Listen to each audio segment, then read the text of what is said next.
10,000 fearless on the move. Let's go.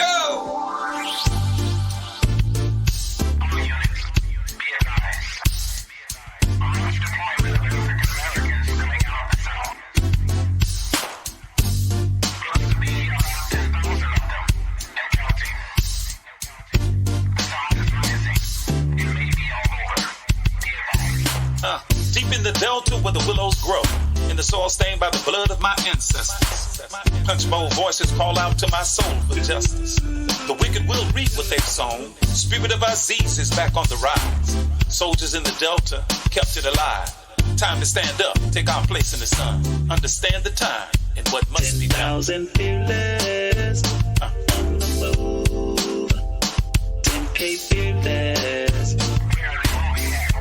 Mississippi. 10K fearless on the move. Mississippi. Sip. Gotta make a move and take control. Have something we can call our own. So shine your light, help the people see that now is the time for us to be free. And if you waiting on the pie in the sky, you better wake up fast. They told you a lie, cause big fields await the wide awake man.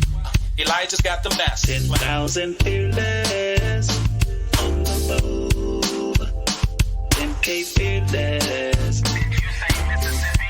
Mississippi.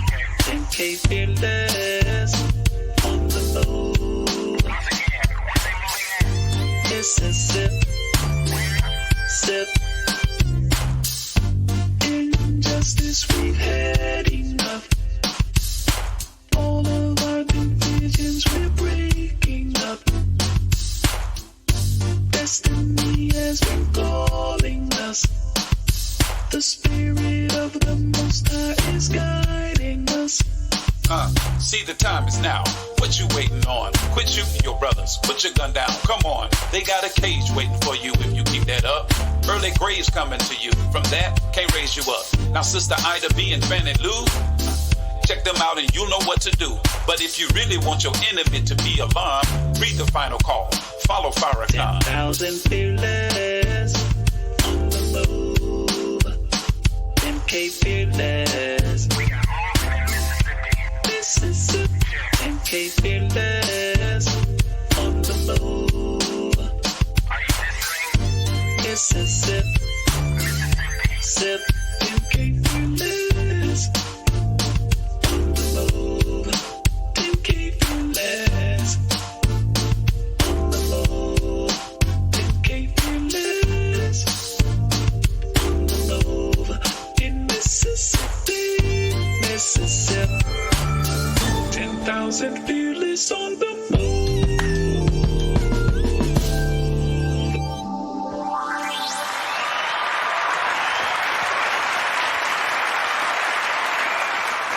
Assalamu alaikum and welcome to yet another edition of the 10K Fearless Tri-State Podcast. I am your brother and friend Abdul Shahid Muhammad. So glad to be here once again, and as we always do, begin in the name of Allah, the Beneficent, the Merciful. We bear witness to the oneness of Almighty God, the oneness of His prophets, and the oneness of the scriptures that were revealed through them to the whole of humanity. We bear witness to the oneness of God, and we bear witness to all of the scriptures that were revealed. We believe in Moses in the Old Testament. We certainly believe in Jesus and the gospel, and we believe in Muhammad and the Holy Quran. Please allow me, as a student of the Honorable Minister Louis Farrakhan, to greet you with the greeting words of peace, of Assalamu alaikum, the language of all of the prophets, including Jesus, and it means peace be unto you. It's always good to be here on the 10K Fearless Podcast, and we have really a open discussion night tonight. We're going to start debuting, not really debuting, we're going to start having more of our open discussion programs, whereby if you are familiar with the Podbean app, if you create your free account and log in and listen to us, there's a call-in feature. And we have the call-in feature activated tonight. So if you want to call in, you just go to that little feature on your smartphone using the Podbean app, and press call in, and I'll see you where I'm sitting, and I will receive your call if you have any commentary on what we're going to be presenting tonight. Tonight, of course, we're going to be taking a look at the greatest newspaper on the planet. Y'all know what it is. You know what it is. It is the Final Call newspaper, and it's going to be featured, at least an article that I think is of great consequence. It's going to be featured on tonight's program, and the cover story is Momentum After Montgomery. That event had a profound effect and is continuing to have a profound effect on the mind and hearts of black people as we watched around the country via social media the response when a white family decided to jump on a black man, who was a co-captain of a cruise boat, riverboat, as he was simply trying to do his job. And it's a sense of pride and satisfaction emerged among black folk after the so-called riverboat brawl, as they called it. But where do we go from here, the question is asked, and how do we harness the energy from what happened towards more unity and collective progress? The story begins on page 5, and it's on page 2 as well. It's talked about from a socioeconomic standpoint. But that's what we're going to be discussing tonight. Also, we're going to be talking a little bit about what's coming up in Jackson, Mississippi this weekend, where we're going to be with our brothers and sisters of the Greenville, Mississippi Local Organizing Committee. We've been invited down. Your brother, I will be in Jackson, Mississippi this Sunday, but things will be going on that Saturday as well. A lot of voices are going to be convening, and they are calling for 1,000 black men throughout the state of Mississippi. To start there, I say we can get 10,000 if we just keep pushing at it. That's why we call this the 10K Fearless Tri-State. I think we can get 10 out of Mississippi, but this weekend they're going to have some very, very special events going on. Dr. Cornel West will be present, and Dr. Malik Zulu Shabazz, who has just won a measure, and I emphasize a measure of justice for the family of those brothers who were tortured by the Rankin County Police Department. You saw it, the cover story of last week's issue of the Final Call newspaper. They call themselves the Goon Squad. I mean, the police call themselves the Goon Squad due to their willingness to use excessive force. That's what the court documents say. This is not Brother Shaheed just pinning this on them. According to the report from all of mainstream media, this is documented in the court documents. Those officers have pleaded guilty. So Brother Malik Zulu Shabazz, let's give him a round of applause for the work that he's done. And along with Brother Kareem Muhammad of the Local Organizing Committee of Greenfield and many other names that I don't know, but I'm aware that it took a collective effort from our brothers and sisters and the families involved to get to the point that they are. So tonight, let's get it going. Let's get it going. But before we get it going, y'all know what we got to do now. We got to give you the ground rules, because now that you potentially will be calling in, you're really going to, this is when these ground rules really come into play. When people call in and want to give their commentary on the subject matter that we're discussing for this particular episode. And what that translates into is, or what I'm suggesting to us is, let's keep a level head as we give our commentary on the subject. And to help and aid us with that, we use axioms, as I call them, 3 of which is from the Honorable Minister Louis Farrakhan, and I have several. But let me begin with the first one that says, quote, from the Honorable Minister Louis Farrakhan, "He who gives you the diameter of your knowledge prescribes for you the circumference of your activity." Now, we have to bear witness that most of us are still operating in accordance with the diameter of knowledge that our former slave masters and their children have given us through their educational institutions. From high school to, from the really actually beginning in kindergarten and elementary and middle school, high school, college, religiously speaking, they have been those who have given us the diameter of knowledge in all arenas, up to college and politics and economics. Theirs is the template that we have followed. So that's why they've been able to dictate the circumference of our activity. But we are a people and we are a group who function outside of the diameter of knowledge that they've given us, because what was given to the most honorable Elijah Muhammad, they did not offer it. And if you would come and study with us, boy, will you find out how true that statement is. The second one we'd like to give to you from the Honorable Minister Louis Farrakhan is, quote, "A slave is one whose power and authority is ruled over by another and whose sphere of freedom is limited according to the wishes of his master." Third one I'd like to use from the Honorable Minister Louis Farrakhan, he writes, quote, "When you see men fall, don't laugh, learn. Learn because you're on your way up. And the things that tempt people to fall, you and I are not free from that temptation, nor from the weakness that will cause us to stumble and fall. When you laugh at somebody else's fall, white or black, rich or poor, your enemy or your friend, you're laughing and opening a way for your own demise when you do that. Because to laugh and not learn, to make mockery and to not understand, is to make the same mistake yourself."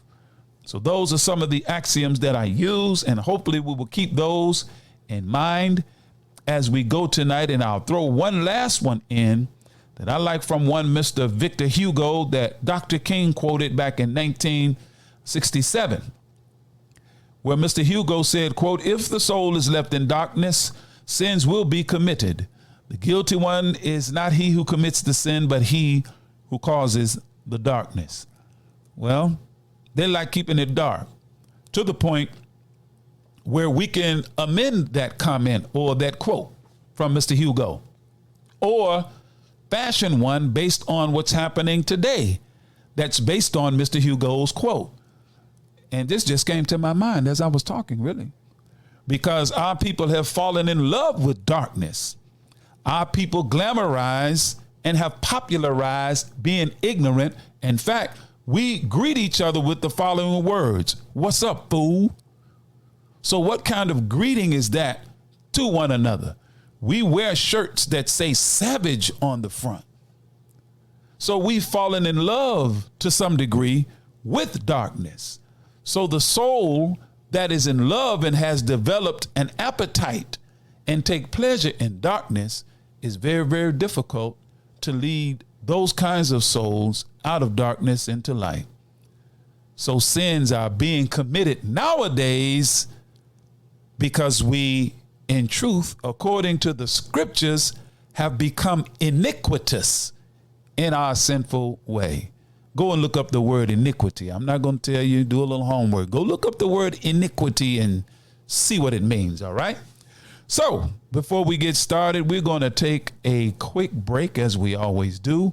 We certainly want to always recognize those and stand by those who have always stood by us as we strive to make this podcast a podcast that everybody in the state of Mississippi and beyond is listening to.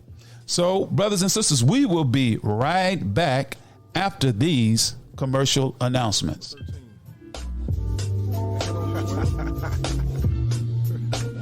All right.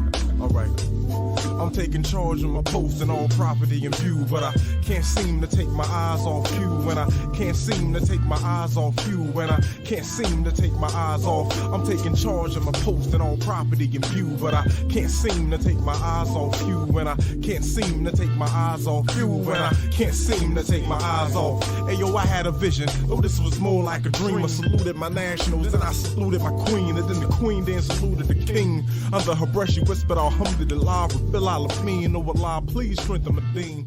The Urban Indulgence Bath and Body Boutique. At Urban Indulgence, we pride ourselves on offering quality, effective skincare. Handcrafted with plant-based, skin-loving ingredients, our soaps and body butters will give you luxurious lather and ultimate moisture.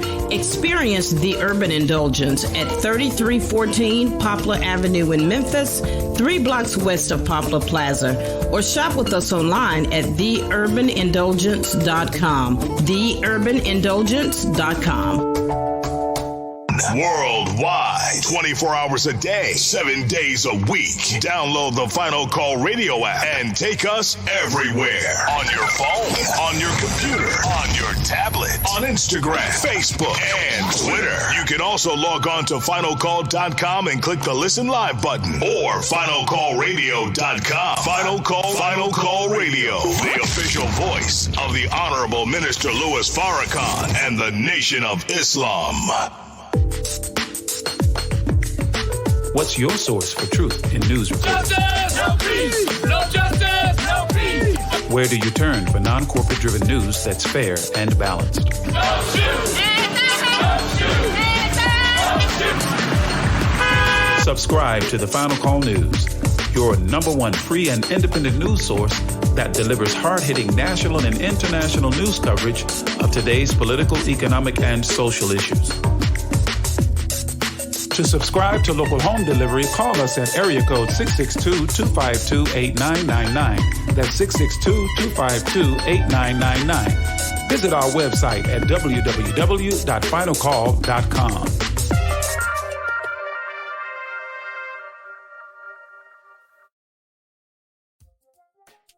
So we'll be talking the truth, that falsehood, until we're out down in front.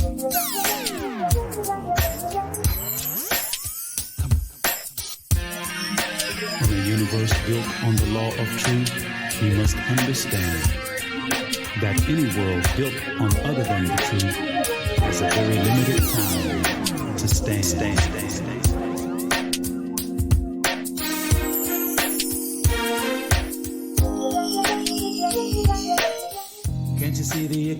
And we are back live here at the 10K Fearless Tri-State Podcast. Again, I am your host, Brother Abdul Shaheed Muhammad. It's about 17 after the hour of 7 o'clock p.m. and we are expecting, as we do with every broadcast, the farm report that will be given by our brother William Muhammad. Just waiting on him to come on. I see he's on the dashboard already. And matter of fact, Brother William said he's going to hang out with us tonight. As we have open line discussion for those who would like to call in. If you're familiar with the Podbean app, just download it to your phone, create you a free account with a user ID and a password, and the little call-in feature that you see on the app as you launch it. Well, first you got to launch the app, okay? Then go in the search bar, put in the number 10K Fearless Tri-State. Once you see our logo, click on it, and you will see the little live, red little live button there. Click on it. And once you're on live with us, you can use the call-in feature to call in. As I said tonight, we're going to be discussing the cover story of this week's issue of the Final Call, which is Momentum After Montgomery. Momentum After Montgomery. Now, y'all got to make sure you get this issue of the Final Call. It's a very important issue. I think you will do yourself and serve yourself well if you would get the Final Call on a regular basis, really, but make sure you get this week's issue of the Final Call newspaper. We're also going to have some talk about what's coming up this weekend in Jackson, Mississippi.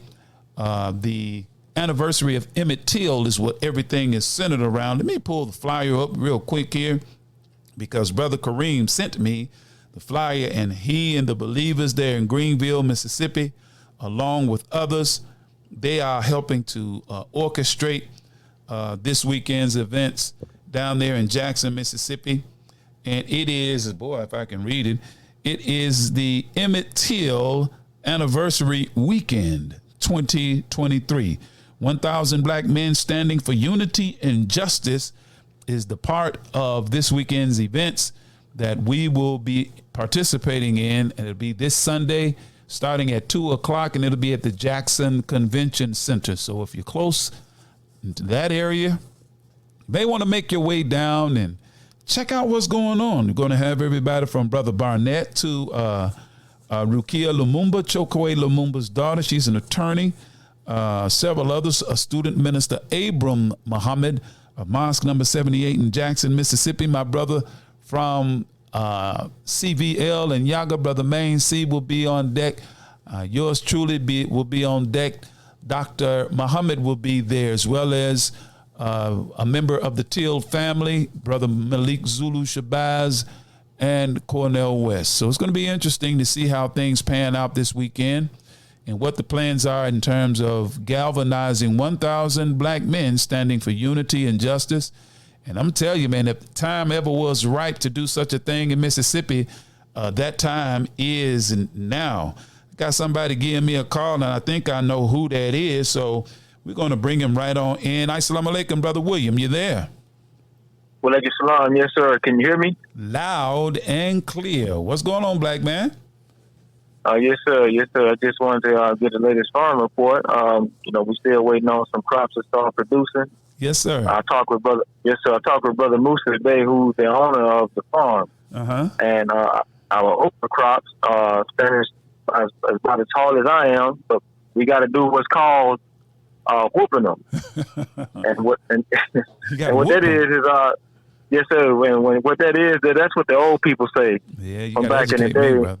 You gotta educate me. Yes, sir. What that is that's like cutting some of the bottom leaves, and that will force the okra to go into the mold where they'll start producing because the leaves, some of the bottom leaves are being cut, and that will force them to go ahead and start producing because this is the type of weather for the okra.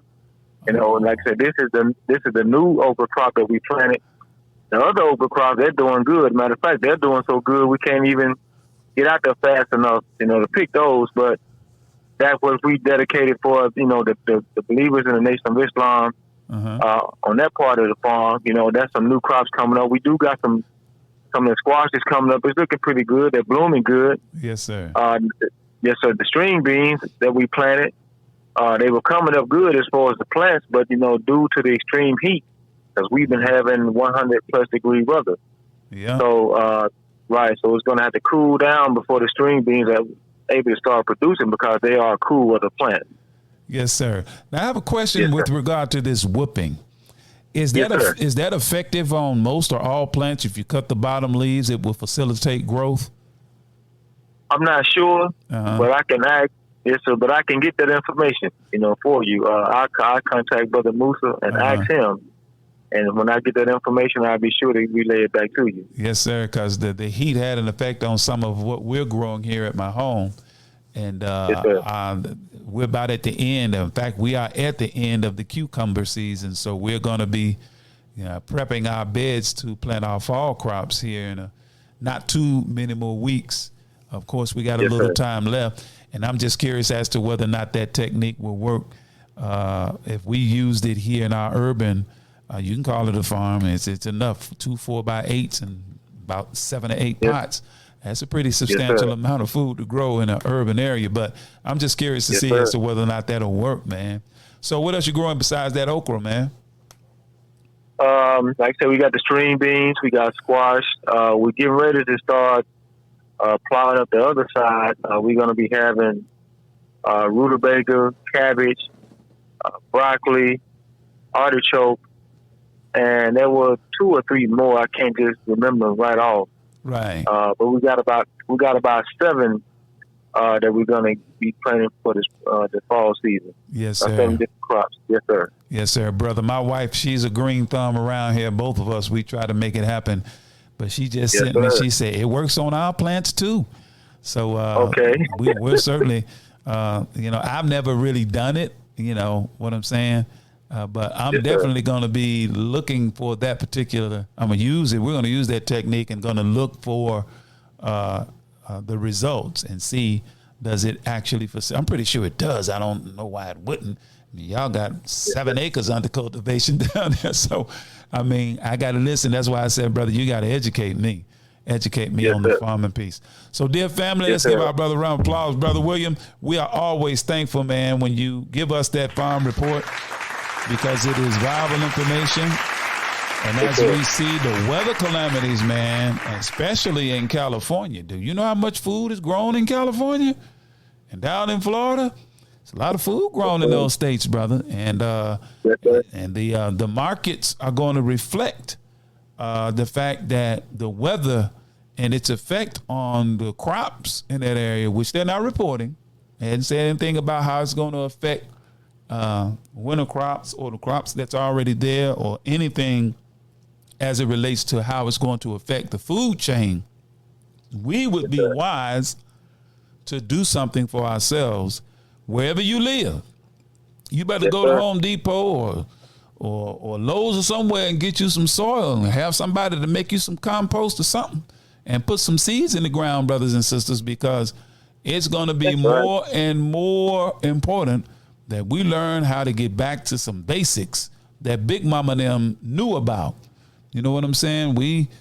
Some of us grew up in rural areas and left and went and got our good old education, got our good corporate job, our 4-bedroom house, 2 luxury cars, and an SUV. We got all of those things. We got a great book learning, but we don't know how to put a seed in the ground and manage it until it comes to fruition where it produces food that's edible. So a very basic thing, brother. So, Brother William, man, as you may have heard, we're going to be talking tonight about, and I don't know, man, if you are, you expressed to me that you may want to hang around tonight. Certainly understand if you don't. I know you got a lot going on, brother, but we're talking about the cover story on the Final Call. You had a chance to take a look at the Final Call this week, sir? Well, I haven't got a chance to go get the paper. They just came in, and so I haven't made it. I suppose I had to travel a long way to go pick it up. Right. But I was intending to actually go on the digital to try to catch some of it today, but due to the circumstances dealing with my mother just passed, and I've been dealing with a lot of things, trying to make arrangements and get a lot of things together. I haven't had that time that I needed to actually look into the digital version until I get the physical paper. Oh, yes, sir. Yes, sir. I figured as much. But for future reference, brother, I got me a digital subscription, and I keep that. I got it pulled up right now, man. I already pulled up my little digital subscription, I should say, and I'm reading along, man, parsing this story, and it's very insightful, man. So, but brother, we understand that if you got to get off, man, please, by all means, our condolences to you and your family, man, and the planning that you have to do. Make sure, and as I've already told you, brother, you need anything from your brother and your family here, just give us a shout. Just give us a shout and let us know. Yes, sir, I appreciate that. And if you would, brother, just, I'll ask you that offline. I won't do that online. I'll ask you offline. Once I'm done here tonight, I give you a shout, brother, and ask the question that I want to ask you once I call you. Yes, all right? Please give your family our love and greetings, brother, and take care of yourself, and we'll talk to you soon. Yes, sir. I'm going to stay on the show. Okay. As I travel, I'm actually traveling home from work right now. Oh, okay. Yes, sir. But I'm still going to be listening. Oh, okay. Praise be to Allah. So, well, brother, I'm going to go through this article, and as I stated to the listening audience, and we have some people on, I'm going to send some shouts out to them. Your queen is listening in, man. Sister Marissa, assalamu alaikum, ma'am. My queen is on, Sister Shahida. She's listening in. Brother Ricky. Y'all know Brother Ricky just wrote a book, man, and he's going to have a book signing. And I definitely want to be supportive of our brother. May have to bring him on here as a guest so he can talk about his book. Young black man. He's just about 30 years old, and he's written a book. And I think we should support our brothers and sisters who endeavor in those kind of arenas, man. So, Brother Ricky, you hear me, right? I hope you hear me. Yes, sir. If you do, Brother Ricky, type yes, sir, because I see you on the dashboard. We're going to get you on, brother, so you can talk to us about the book you're writing. So, but yes, sir, Brother William, just stand by, just listen in, brother. And like anyone else, if you so inclined to give a call in and share some words, you are also free to do that, my brother. All right? Yes, sir. Thank you. Yes, sir. Thank you, beloved. Assalamu alaikum. Sir. Yes, sir. That's our brother William Muhammad. He's dealing with some affairs of the heart. And he's his bereavement period. Our brother lost his mother, and those that have experienced that, I lost my father, so I know what it's like to lose a parent. So our prayers and support goes out to him and his family, and we are here, as I've just stated, for whatever it is that he needs that we can provide. We will certainly be found trying to aid and assist our brother and his family in any way we can. Well, let's get to it, family. This week's cover story of the Final Call newspaper deals with the momentum after Montgomery. The story actually begins on page 5, but I read the story that's on page 2 that's really analogous to the title. And it's entitled 6 Decades After the March on Washington, America Still Failing Black Folks. And just a few highlights from this article that I would like to delve into tonight that I found very, very interesting, and I'm sure you will find interesting as well. And I'm going to read a few excerpts from this article, and I'm going to get into the article on page 5 as well. But this article, it starts on page 2 and it continues to pages 36 and 37. And I got to tell you, dear family, when you hear these jingles on the final call, you would be well served to make sure you get at least a digital subscription. Just go to www.finalcall.com and click on Final Call Digital and get your digital subscription. It comes right to your desktop every week. And I'm telling you, man, you can get a month to month. I think it is. You can get a quarterly subscription every 90 days. You can get a 6-month subscription, and you can get a yearly subscription to the Final Call. And the reporting in this newspaper, it's distributed all over the United States and in several countries. It's an international newspaper. And you would serve yourself well to make sure that you should get a digital subscription of the Final Call. And make sure, of course, you support our brothers that can be found at intersections throughout the United States on any given day of the week, distributing the Final Call newspapers. Matter of fact, God willing, we will be back in the Jolly Holly. That Jolly Holly is Holly Springs, Mississippi, with that Final Call. And there'll be men, brothers throughout the state of Mississippi distributing the Final Call newspaper, particularly this coming weekend. And we've been distributing them throughout the week. Okay, let's get to it. Listen at this excerpt from this article. It says a new report titled Still a Dream: Over 500 Years to Black Economic Equality. Now, this report found that 60 years after the famed March on Washington, you know, the March on Washington, Dr. King and his great speech that they call I Have a Dream. That's not what it is. That's just what they call it. The speech is actually check return marked insufficient funds, but they just gave it the name I Have a Dream. But 60 years after that speech, at the March on Washington for Jobs and Freedom and Justice, where Dr. Martin Luther King gave his landmark, as they call it, I Have a Dream speech. I'm reading now, you all. African Americans are still on a path where it will take 500 more years to reach economic equality, end quote. Now, I want that to sink in for a minute. You mean to tell me they've done a report entitled Still a Dream, Over 500 Years to Black Economic Equality, where they have found, based on their research, that the current state of affairs say that it will take us, black folk, 500 more years to reach economic equality with white people. That is under this current capitalist economic construct. That means if we don't take the initiative to pool our resources and create our own wealth as a collective, not as individuals, but as a collective, and if we don't do that and remain in the current economic, social, and political construct called democracy, politically, or the Republic of America, and the capitalist system, economic system that we are functioning under, it'll take us another 5 centuries to reach economic equality with white America. Now, I don't know how that strikes you, but it strikes me like a ton of bricks. And let me go back to the dashboard and make sure I'm not missing anyone that's trying to call in, because it lights up. I'm gonna have to learn to. I'm about to get some dual screens for my laptop here so I can have more than one screen up in case I miss somebody.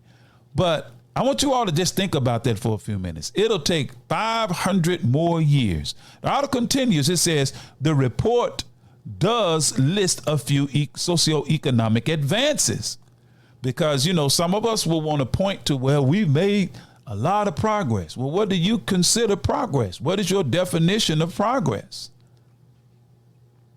You know, so I had to ask myself the question, well, what will I say to those who want to point to the modest gains that we've made some gains since the March on Washington over the last 60 years, as this article is talking about.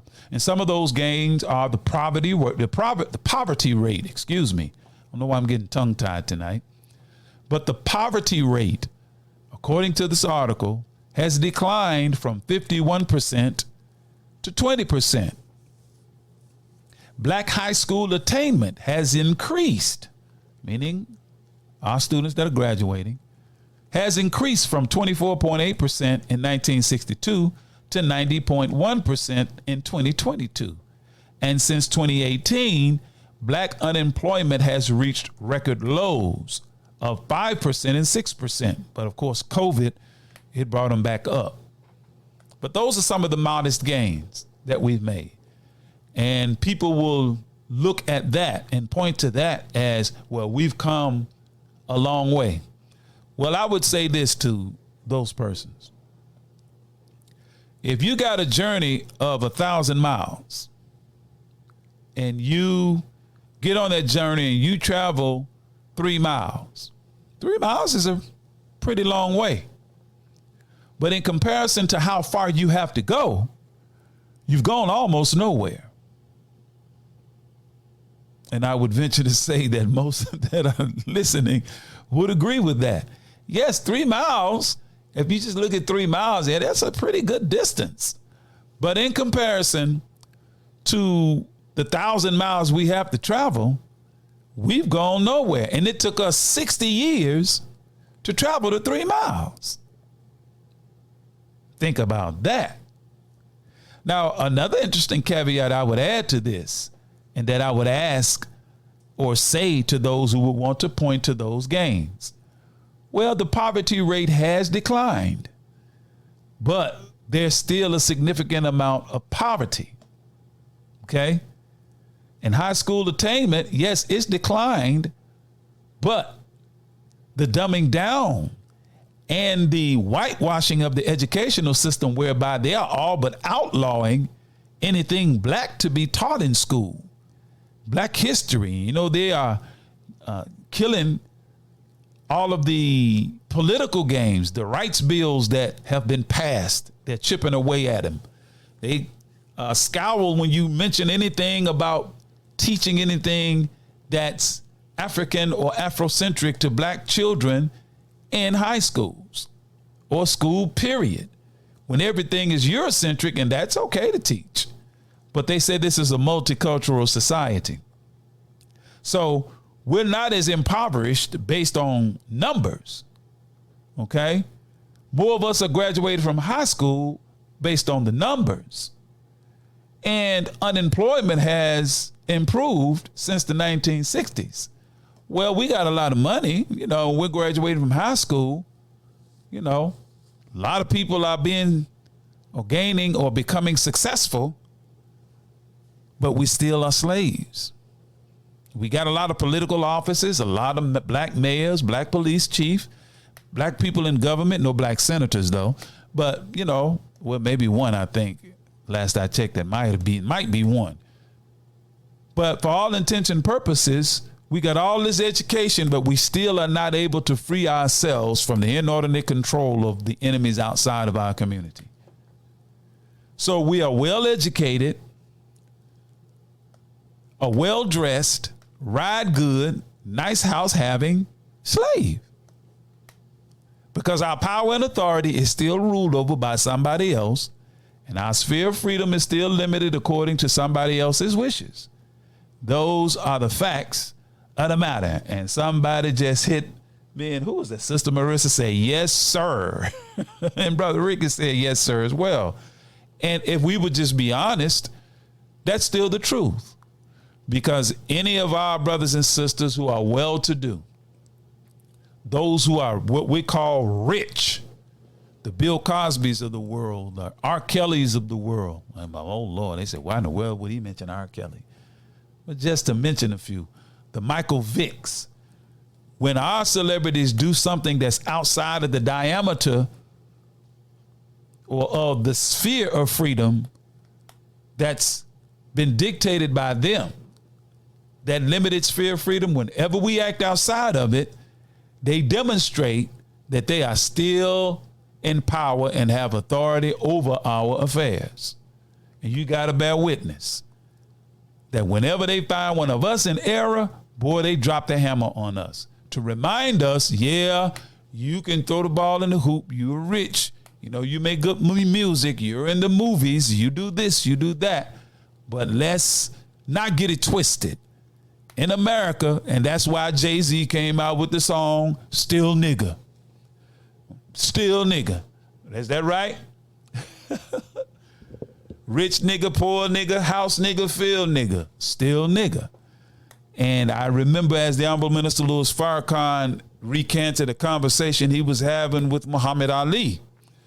May Allah be pleased with our brother, when Ali kept saying to the minister, still nigga, brother, still nigga. And the minister couldn't understand at the outset why he kept saying that and asked him, brother, don't say that. You're not that. But Muhammad Ali kept saying it. Still nigga, brother. And I would venture to say that's probably what inspired Jay-Z to write that song. So, but let's get to some more of this article, because I'm looking at the dashboard just in case someone calls in. And shout out to everybody. Thank you all for tuning in. Boys, quite a few people on tonight. Praise be to Allah out in internet land. Look at that. Look at that. All right. Now I got to applaud y'all for that one. Didn't expect that number of people to come on. So, well, let me get to the business. The article continues. It says, still the report says that for every dollar of white family income, black people had 58 cents in 1967. Just a little over half of what they make, we make. In 2021, black people had 62 cents to every white dollar. So in that 60 years, African American increased by, hold on. I almost lost it. In that 60 years, African Americans increased by 4 cents on getting to that full white dollar. And if we take that 60 years for 4 cents and we project that forward, it would take 500 years for African Americans to bridge that 38-cent gap to get us to a full dollar of black income equaling the white income. Now listen at this part. It says between 1962 and 2019, black wealth only increased 6 cents for every dollar of wealth of non-black Americans. At this rate, now check this now, at this rate, it would take 780 years for black wealth to equal non-black wealth, according to the report. Now, I don't know about you. I am not willing, nor can I wait that long to get economic parity with our white and non-black counterparts. That would be insane. So the question is, how much longer are we willing to sit and wait for a benevolent president, city council person, mayor, congressman, House representative, whatever you want to call it? How much longer are we willing to sit and wait for somebody to take political office to be benevolent enough to bring us to parity with the rest of America? Or are we going to do like every other ethnic group does in this country, particularly the Asians? It's an interesting thing about them. I never see them clamoring about holding a political office or protesting nothing. Anybody seen the Asian community protesting something, please either comment or give me a call and tell me about it, because I haven't seen it. And I always ask that question of brothers and sisters. Have you ever seen Asian people protesting anything? The only thing they protest is when you come in they shop and don't pay. They protest that. But in terms of going to the seat of government locally, statewide, or even federally, talking about y'all owe us anything, you don't see Asians do that.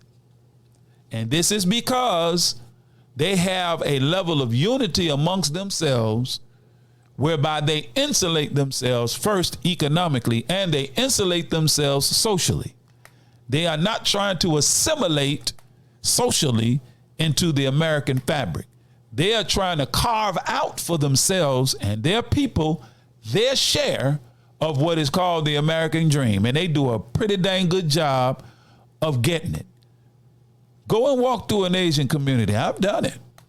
Well, I didn't walk through, I kind of drove through.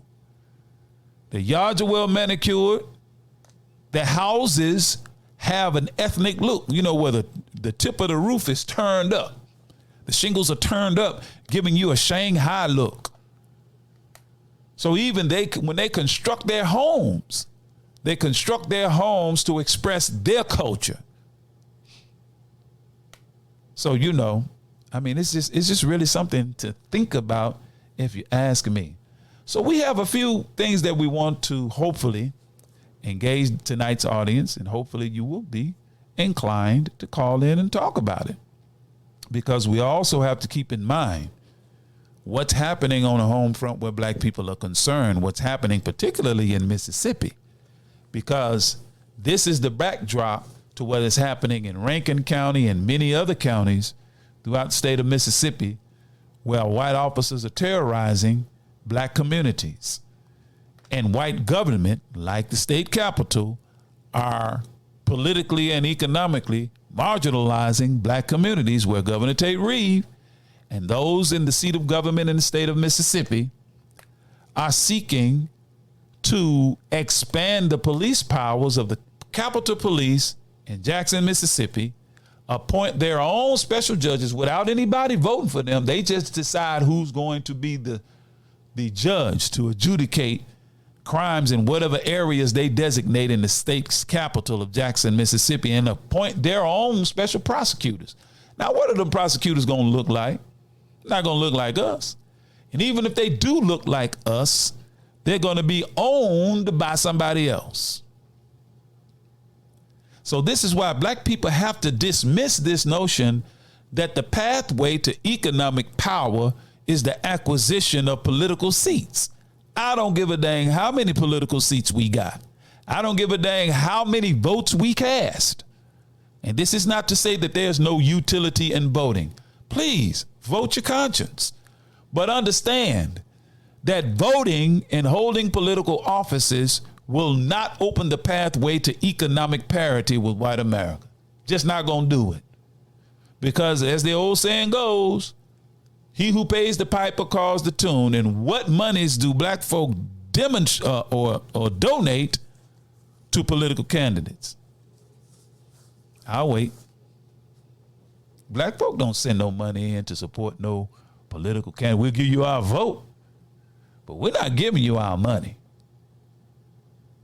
Few of us will, but for the most part, black folks ain't trying to support no political candidate, monetarily speaking.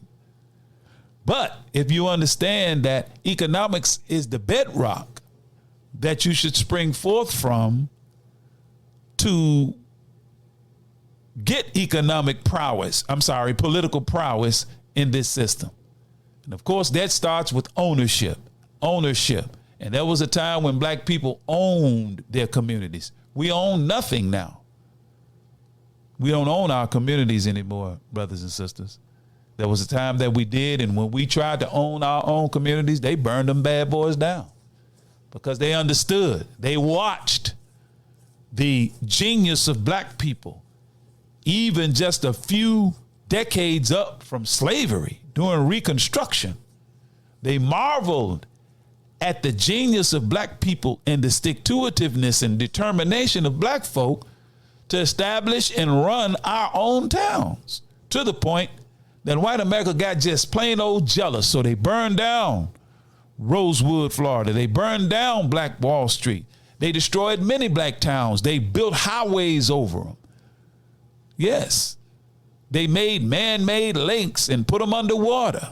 Y'all been seeing it on social media, stuff that you didn't know, and you think you know black history. And you hear black folks say, forget about slavery. You really don't even know the full monty of what happened. You don't even know the depths to which they went to stifle independent progress of black people. And it's like Dr. King said, it's okay to tell a man to pull himself up by his own bootstraps, but it's a cruel jest to say to a bootless man to, in words, do the same thing. But in a bootless condition, black folk during Reconstruction were able to establish our own towns. And one of the most successful towns that we had in the Delta in Mississippi, it was called the Diamond of the Delta. And that was Mound Bayou, Mississippi. So we have a precedent. I think we should probably, develop a coalition and come together and see that can that city be brought back to its former glory. I don't know. There are cities like Holly Springs that are 81% black, where black people should be, just prosperous. But because of what I'm going to get into in a very few moments, because of this particular problem, the problem of, let me scroll down to it, and I put it in the form of a question. And this is the question I ask. How much longer do we black people have to use our religious, political, and social, etc. differences as reasons to remain disunited? Those are the Achilles heels of black unity, along with fear, distrust, and envy that our open enemies use to control us. Fear, distrust, and envy. It sound familiar? If it sounds familiar, you probably read something called The Formula for Controlling Slaves by Mr. Willie Lynch. And who in the audience that's listening can call me and deny that fear, distrust, and envy is still being used in 2023 to control black people? I would venture to say, you would say, man, you know what? You're right. Because we don't say envy today, we call it hating. And we love to hate one another. We love to see somebody fail. And I'm going to give you a modern example in our sister who just won the 100-meter championship. When our little sister fell or didn't make the mark and she found a little weed in her system, and boy, they castigated the sister. Yes, and some of us were on the bandwagon, dogging the young woman out. Now that she's on top, everybody's showing up because she's been blown back up. And according to recent news articles, she didn't want to be interviewed by white reporters. They said she walked right on past them. So she just kind of, according to many reports, responded to them the way they responded to her when she didn't fare so well in her races. But now she's doing quite well. Now everybody want to run at her with a microphone. She's like, no, it's all right. I'm going to go over here and talk to my family over here, and we will debate amongst ourselves. She was in a position of prayer before she began her race. And that position that we saw her in the picture is called dua. It's an Islamic term, a position of prayer called making dua. And I listened at her interview, and I could have sworn she said Allah in her interview. But I'm going to leave that alone. I'm going to stop right there. I'm going to let you be the judge, because you go find it and listen to it for yourself, and you tell me what you hear. But anyway, we're at that time. I'm actually past time. I supposed to took a break about 5 minutes ago, because we're at the halfway mark. Actually, we are over that halfway mark now in tonight's program. But we're going to take a short break, and we will be right back after these commercial announcements.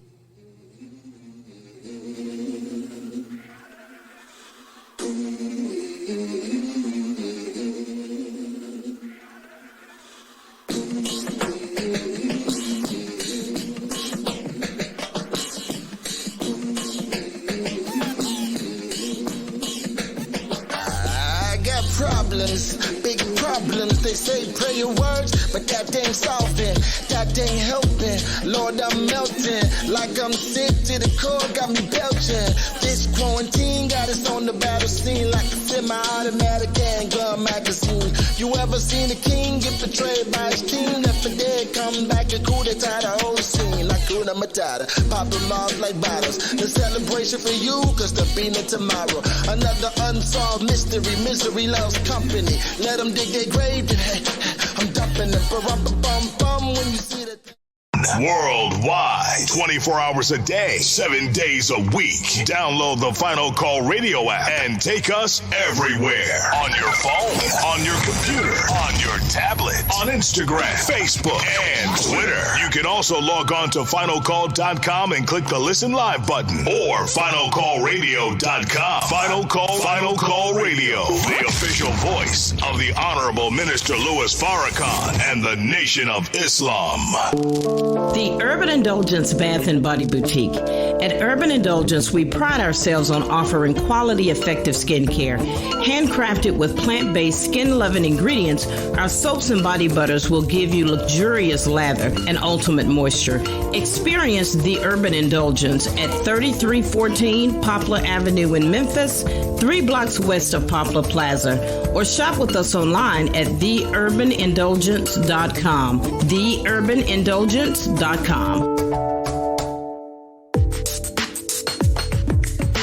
What's your source for truth in news reports? Justice, no peace. No justice, no peace. Where do you turn for non-corporate driven news that's fair and balanced? No shoot. No shoot. No shoot. Subscribe to the Final Call News, your #1 free and independent news source that delivers hard-hitting national and international news coverage of today's political, economic, and social issues.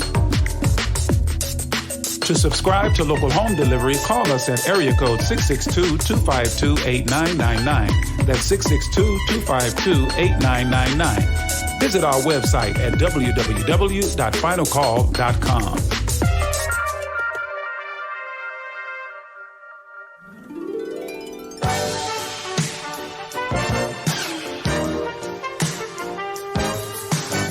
And we are back live. 10K Fearless Tri-State Podcast. I'm your brother and friend, host Abdul Shaheed Muhammad. Want to remind you, make sure you subscribe to the Final Call. Those are in Holly Springs and Marshall County area and the surrounding cities. We are looking for about 1,000 of you to subscribe to the Final Call newspaper. Give us a call if you want it home delivered at area code 662-252-8999. Join our emailing list. I'm getting a few emails. Send us some emails if you just want to have some questions, or if you want to subscribe, or if you want to come and visit us at 165 North Memphis Street. Shoot us a line at dremuhammad1@gmail.com, or you can actually write us at the 10K Fearless Post Office Box. That's Post Office Box 517, Holly Springs, Mississippi 38635. And we have available our Supreme Bean Pie and our 2-pound bags of whiting fish available for a donation. Come by and see us at 165 North Memphis Street, or Ida B. Wells as it's known now. It's formerly Memphis Street. That's 165 North Ida B. Wells, formerly known as Memphis Street. So make sure, keep those things in mind, and please support those who are our supporters. Go by the Urban Indulgence Bath and Body Boutique, located at 3314 Poplar Avenue here in the city of Memphis. Or you can go and shop online at www.theurbanindulgence.com. And there you have it. Those are our announcements. So we thank you all for tuning in, and we're going to get back to the business. We're getting to the point, man. We'll be landing this plane in a few minutes. It's right at the top of the hour. 8 o'clock p.m. It's been a hot, stifling day, and it's going to be hot for tomorrow and through the weekend. It may cool down just a little bit Saturday and Sunday. Still going to be in the 90s, and it's been above 100. You get in your car. Matter of fact, you have to crank that bad boy, at least I did, and stand outside for a little while and let the air blow that heat off of them seats. So, but that heat, and if you look at the weather around the country, the calamities, the flooding, the mudslides, I'm telling you, man, It is serious times, and we need to sit up and take notice of what's really going on. Okay, so let's get to what's going on in Jackson, Mississippi this weekend. As I stated at the top of the program, we're going to have our brother, and I unmuted. I had my brother muted. I didn't know whether or not he was going to say something. I just looked down. Brother William is still with us, and he's on, but I muted his line, so I didn't know whether or not brother tried to say something. So I unmuted him just in case he decides he wants to chime in on what we're talking about. But what's coming up in Jackson, Mississippi this weekend, as I stated at the top of the program, the Emmett Till, they're going to be celebrating, remembering Emmett Till, as they do every year, as Brother Kareem has made me aware. But this weekend, they're going to have a slate of events on tap. Persons that's going to be in of note, Brother Malik Zulu Shabazz, Dr. Cornel West, who, in case you didn't know, that brother has announced that he's running for the president of the United States. Now, we're not going to talk about that here, but I just found that interesting. And I talked with a few people from the final, someone in particular from the final call. They say, yeah, we know he announced it some weeks ago, some weeks ago, about a month ago, that he's actually going to run for president. But we're not going to have that discussion tonight. We're going to talk about what's coming up in Jackson, Mississippi, as it relates to the 1,000 black men standing for unity and justice in Jackson, Mississippi. That is could be potentially a hinge moment in the state, because with what's happening in Montgomery, the momentum that is afoot now, that we see rising among black people. Black people took great joy. Well, I shouldn't say joy.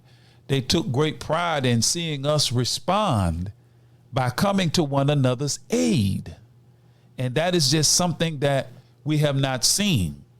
And one of the strategies of our open enemies in the 1960s, or one of the mistakes that they said that they made during the civil rights movement, was airing every night on national television the water hosing and sicking dogs on black people. So when our brothers and sisters on the West Coast and the East Coast and up north saw what was being done to us down south in particular, it inspired them to get involved. And I think it's interesting to draw a correlation. We can draw a correlation because with the advent of social media, you can see what's going on in any part of the country. I would say any part of the world. So when you press record on your cell phone and you upload something to a social media platform, it goes what they call viral. That means eyes and ears get to drink in the images that you saw in real time and in real life. And they can do it, at the speed of light. Before the end of the day, within moments of making the recording, we can upload it to social media platforms, and in an instant, everybody in the country can see what just happened in a certain area of the country. So that's what that video on that riverboat dock has done.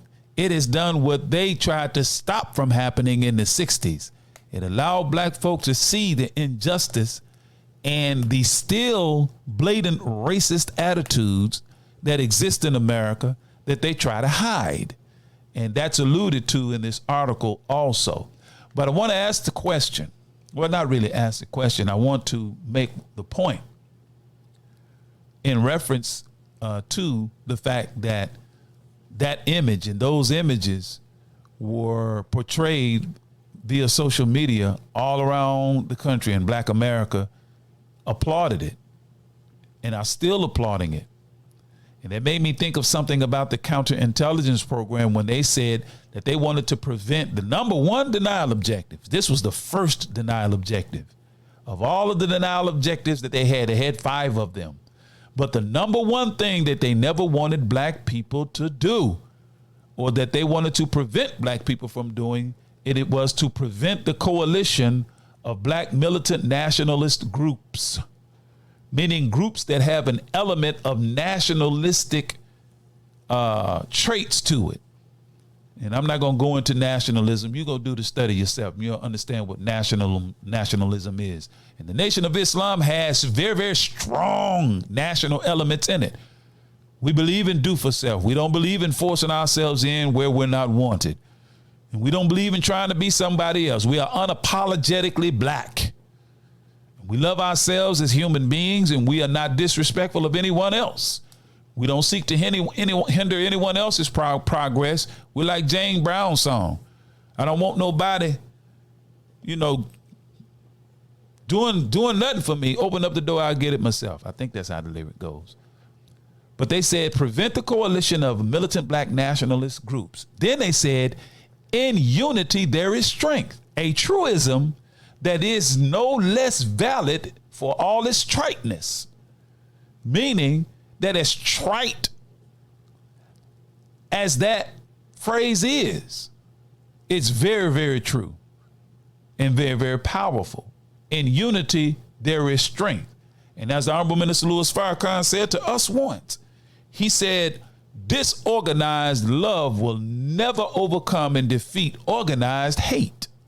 And because they're organized in their hatred of us, and we're disorganized as a people, even when we love each other, the love is growing among us.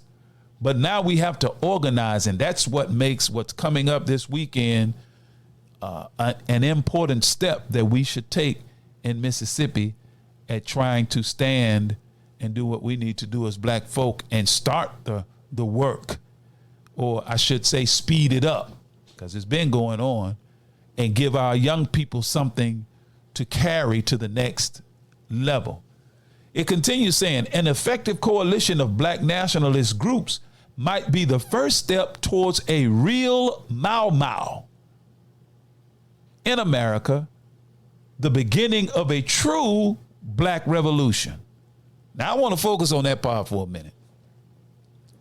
He said a real Mau Mau, not a fake one, but a real one, and the beginning of a true, listen how they put the adjectives, true black revolution. Well, we've been talking about the revolution. You know how we talk. But why did they say true revolution? And apparently they don't see the current one as a true one. And why did they say real Mau Mau? Currently they don't see what we're doing being reminiscent of what happened in Kenya. In case you're wondering who were the Mau Mau? Have you ever looked it up? Well, I looked up who was the Mau Mau. Let me scroll to it. Here it is. The Mau Mau movement was a nationalist and anti-colonial uprising that took place in Kenya during the 1950s. It was primarily led by the Kikuyu people, but also involved members of other ethnic groups in Kenya. Hold on, somebody texted me. Okay. Hold on. My brother William is always on top of it. He be sending me stuff, and I had to stop and look at what brother William be sending. But while that's keying up or loading up, it was led by the Kikuyu people, but also involved members of other ethnic groups in Kenya, meaning black folk.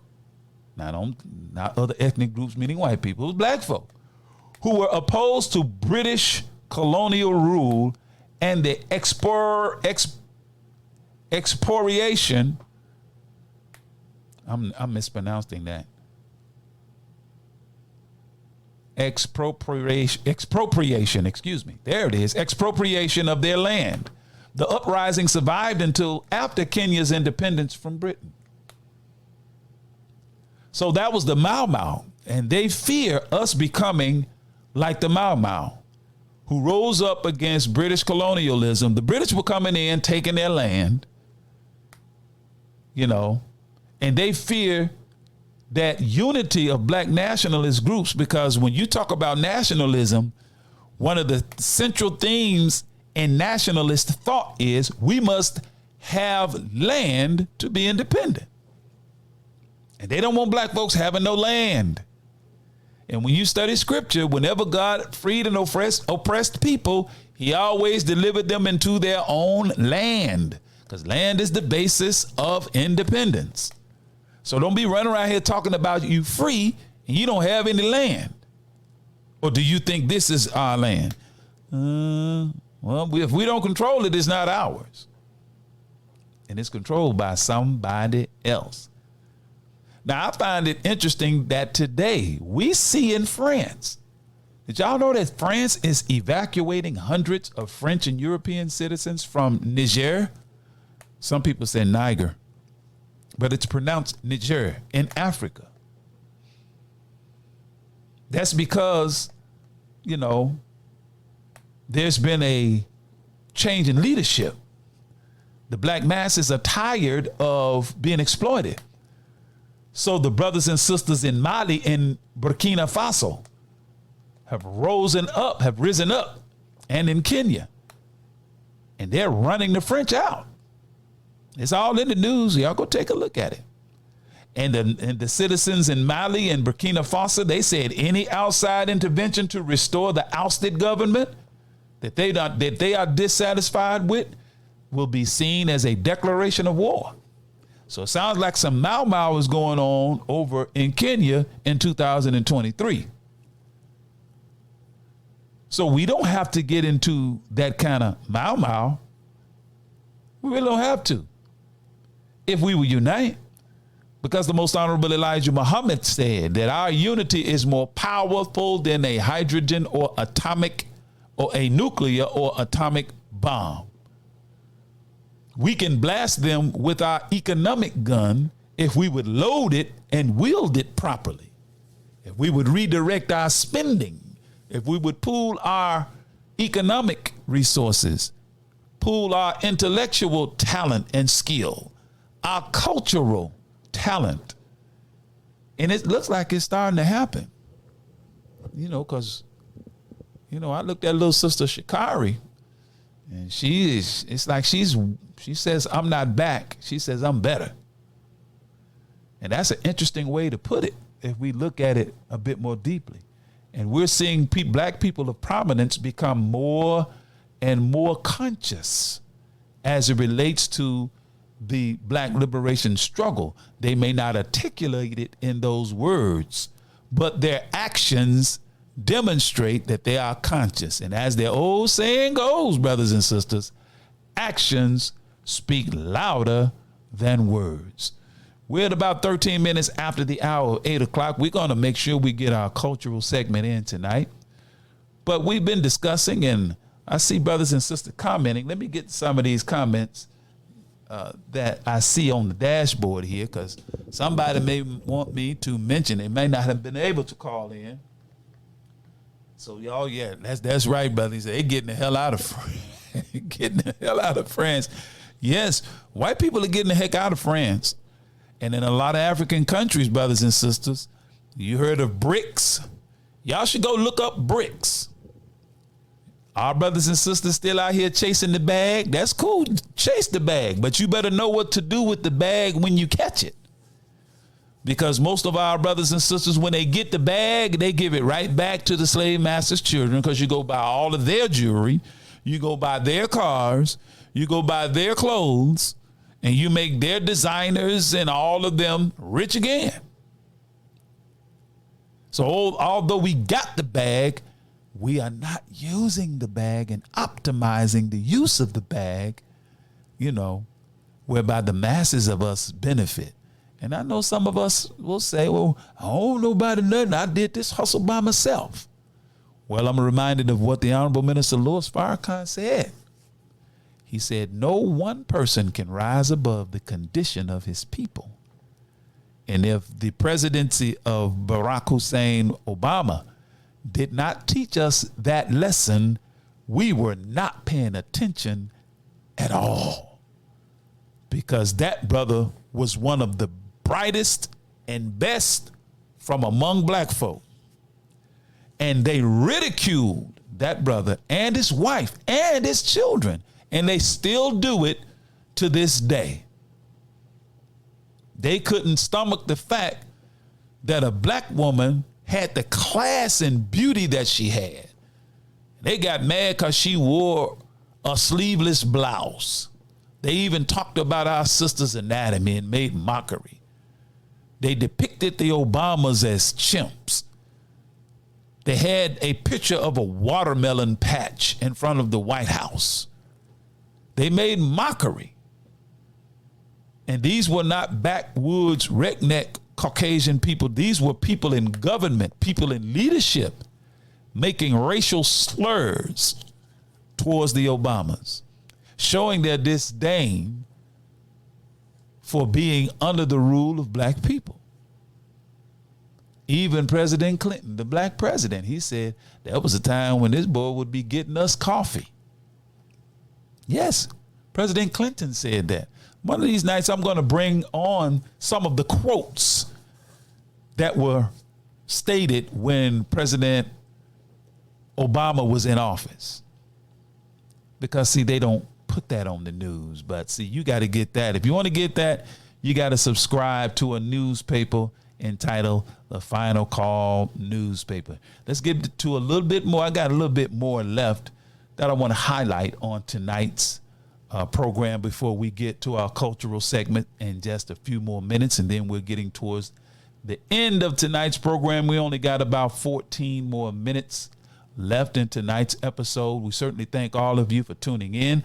And I just thought about it. I didn't do all of my shout outs at the top of the program, but we certainly don't want you to think that we forgot about you, our family all the way down there in Hattiesburg, Brother Kazim. Yes, sir. Yes, sir. We still got you on our mind, to our family, of course, in Jackson, Mississippi, under the leadership of Student Minister Abram Muhammad. Coming on up north, of course, to Greenville, under Student Minister Larry Muhammad. In Greenwood, our family in Greenwood, Brother Bassel is from that area, and I think he's still working over there. He's been out of town, and he's just getting back to the area, and he's reestablishing ties in the community, inshallah. Of course, we keep coming on up. We got family in Tupelo as well, with our brother Conway Muhammad. And, of course, we land right in Holly Springs with your brother and friend in the believing community that's ever present and ever supportive in Holly Springs, Mississippi, the Holly Springs, Mississippi Study Group. Also, we certainly want to shout out our family out in the street, to the Black Liberation Movement, of course, to our brothers and sisters with the Geronimo Pratt Gun Club, to Yaga and the Conservative Vice Lord Nation, to the Growth and Development family and the Black Peace Stones, all of our family. And y'all might be saying, why is he talking about them? Let me tell you something, family. We no longer have the luxury to be divided. We no longer have the luxury to cherry pick who we decide to unite with from amongst our people.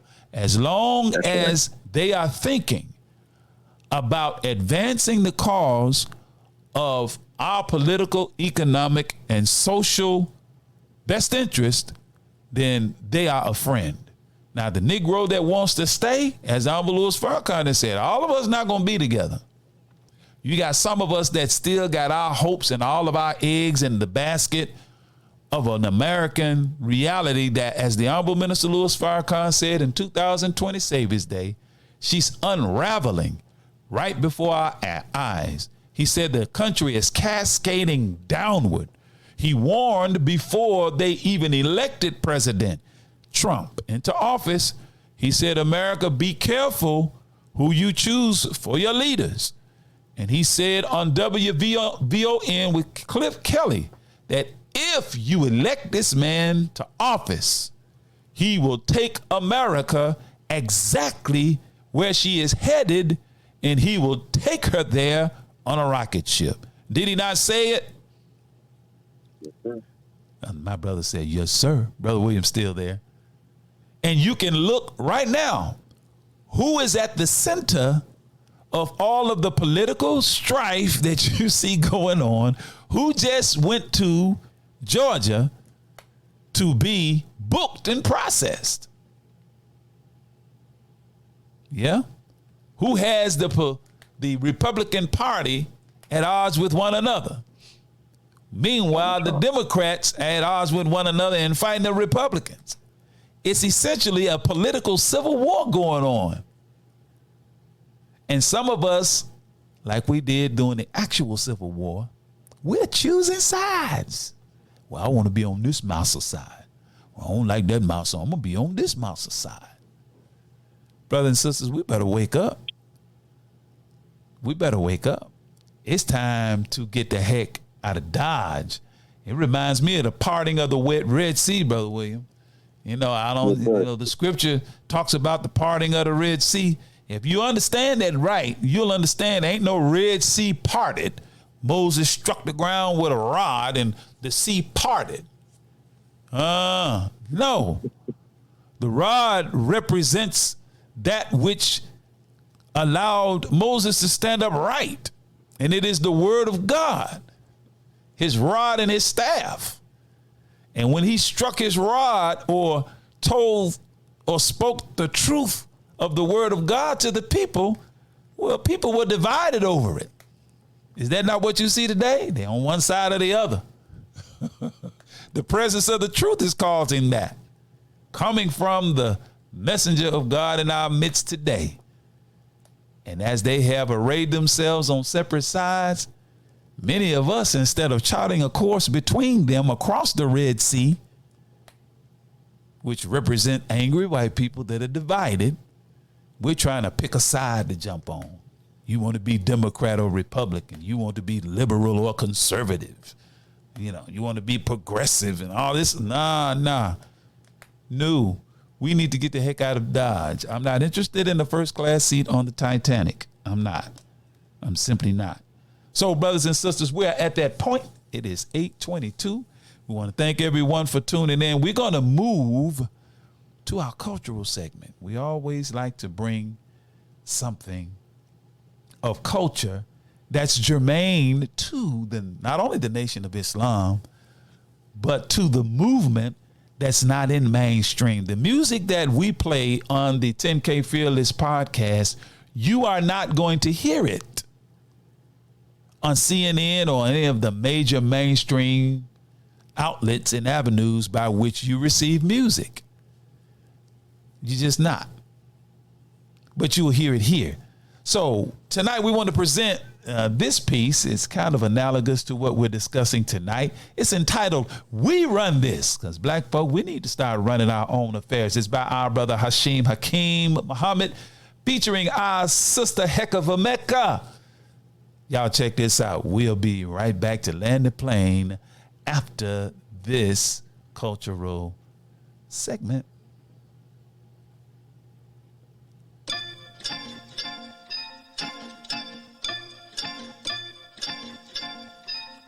They gon' be like, who is this? I'm sorry, let me introduce myself real quick. I'm the one and only, no one can be for me, and ain't nobody gon' be like me again. Listen, I'm the realest, rapping like it's Christmas, I'm gifted with it. We ain't gotta pretend, but you on my illness, it won't leave a witness. I'm strictly business, we ain't gotta be friends, boy. Understand? Think twice when you come for the fam. Yo, we taking shots when we come with this pen, loaded with the word and straight for your head. Ain't no questions about it, you know I'm the man. Ain't no maybe, probably your boy in the man. Been a level up, I'm just trying to expand. Yeah, I'm still 100, worth 100 grand, worth 100 mil. Trying to cop a Lambo. I ride through with the lamb, though. Yo, I came up from Little Black Sambo into rocking these ops like I'm Rambo. From the little engine that could to wish a nigga would take the best rapper around and leave him in the woods. Think of sweet, have him running in the hood. No need to explain what should be understood. Take a loss. I'm the boss, Rick Ross. Yeah, I paid the price, and you know that it costs. I thank God that my God doesn't have an exhauster. I'm way too hard. All these rappers are soft. I'm a beast. I'm the coldest. I cannot defrost on these beats. I'm exploding. I know I'm the bomb. Undefeated. A problem these niggas can't solve. Yeah, you vegan. I'm bringing the beef when we meet. Peeping the trees and don't think I don't see it. Just know if I said it, then know that I mean it. They said I'm ashamed, so I got me a peaches. I'ma keep coming. I ain't never leaving. The flow, yes, I own it. These niggas just leasing. Number one, and I know that they pissed. They gon' be like, who is this? I'm sorry, let me introduce myself real quick. I'm the one and only, no one came before me, and ain't nobody gon' be like me again. Listen, I'm the realest, rapping like it's Christmas, I'm gifted with it, we ain't gotta pretend. Put you on my A-list and won't leave no witness, it's strictly business, I ain't trying to be friends, boy. Understand? Keep up if you think that you can. Yeah, we run as gold medals, we Olympians. We consistent, semi-am the screen exam. Get compete in the least, boy, you know I'm gon' win. I'm the issue, just gassing, you just break a win. Yeah, you fake, boy, you plastic. I'm real as it gets, supernatural, I'm magic. You simply a trick, you chicken, boy, how you get pumped by your chick? I'm making moves, you just moving your lips. Don't care if we blood, cause you act like you crip. Our family tree more like a pile of sticks. I'm with Jesus like Peter, y'all. I'm trying to fish, but see, we ain't the same. You more like Peter Griff. I'm speaking in tongues, you just speak with a list. Ain't no more to say, man, I'm pleading the fifth. Yeah, I am the legend, the myth, I'm the best in a minute. LeBron ain't the only one that can got hit. I'm a dove in the midst amongst all of these pigeons. My props, I'ma get them, my haters gon' give it. They live it, they mad cause I'm living. I'm eating this dinner time, 1 meal per evening. I know that my flow is unreal, it's deceiving. Oh, you ain't know what I'ma make you believe it. They did me like Spike Lee in my school days, but they gon' regret it in a few days. See me up in the sky when they stargaze. No cap, all black, all everything. Yeah, I was the one getting dissed. Now I'm at the top of their list, taking shots and I know that they pissed. Yeah. They gon' be like, who is this? I'm sorry, let me introduce myself real quick. I'm the one and only, no one came before me, and ain't nobody gon' be like me again. Listen, I'm the realest, rapping like it's Christmas. I'm gifted with it, we ain't gotta pretend. Put you on my hit list and won't leave no witness. It's strictly business, I ain't trying to be friends, boy.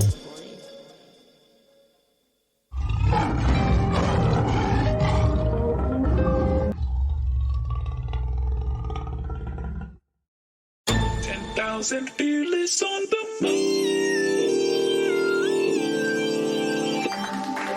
Yes, you gotta admit, I know y'all was like, who is this? We run this by our brother and friend Hakeem Muhammad, featuring our sister Heck of a Mecca. Man, I like that one. We run this. I'm about to play that again one of these upcoming episodes.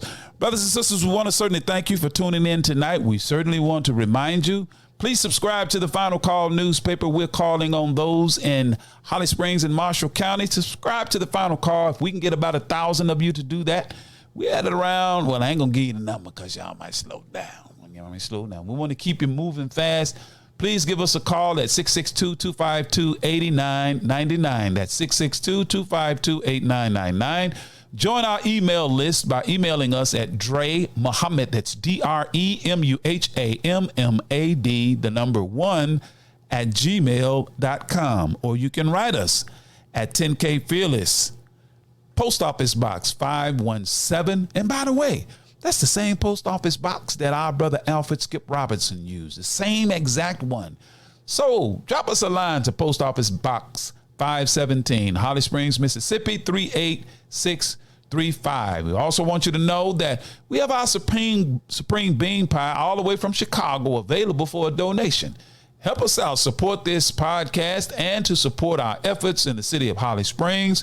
Come by and get you one of those Supreme Bean Pies, or give us a call and order one. Tell us where to bring it. If you're not too far out, we'll bring it to you now. But we ain't fixing to be traveling all over the county trying to, unless you order about 10 of them. Now, if you order about 10 of them bad boys, I'll deliver them to you personally, Brother Abdul Shaheed Muhammad. I'll bring them to you, knock on your door, and thank you so much for your support. We also have available for donations our 2-pound bags of whiting fish. If you're going to eat fish, black folks, you know you like to eat fish every Friday. We still have that tradition. Just stop eating that pig of the river. You know what the pig of the river is, right? It's called a catfish. It's a bottom feeder. Stop eating that thing. Come get you some of that fresh whiting fish. All of it is available to you at 165 North Ida B. Wells, formerly known as Memphis Street. Holly Springs Study Group. Come by and pay us a visit. We certainly thank everyone for tuning in tonight, and we are going to land the plane right on time this evening. Brothers and sisters, thank you all for tuning in, and it is our prayer that something was shared with you this evening to enlighten you, to inspire you, and to even aid you in our spiritual or your spiritual growth and development.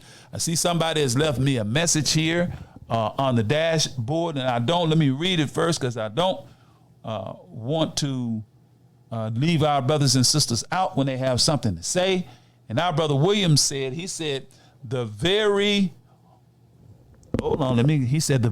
spot where the fight took place is where our ancestors got off the slave boats after being brought here. And it's interesting that there is a boat named Harriet Tubman. Ain't that interesting? But I wanted to get that in from our brother William Muhammad. Thanks again, brothers and sisters, for tuning in, and we will be back, God willing, next week for more of the 10K Fearless Tri-State Podcast right here next Thursday at 7 o'clock. Please tune in. But until then, we leave you as we came before you with the greeting words of peace. We say it in the Arabic language of Assalamu alaikum.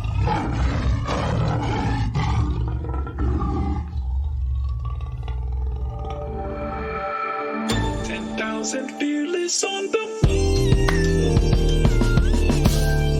Let's go.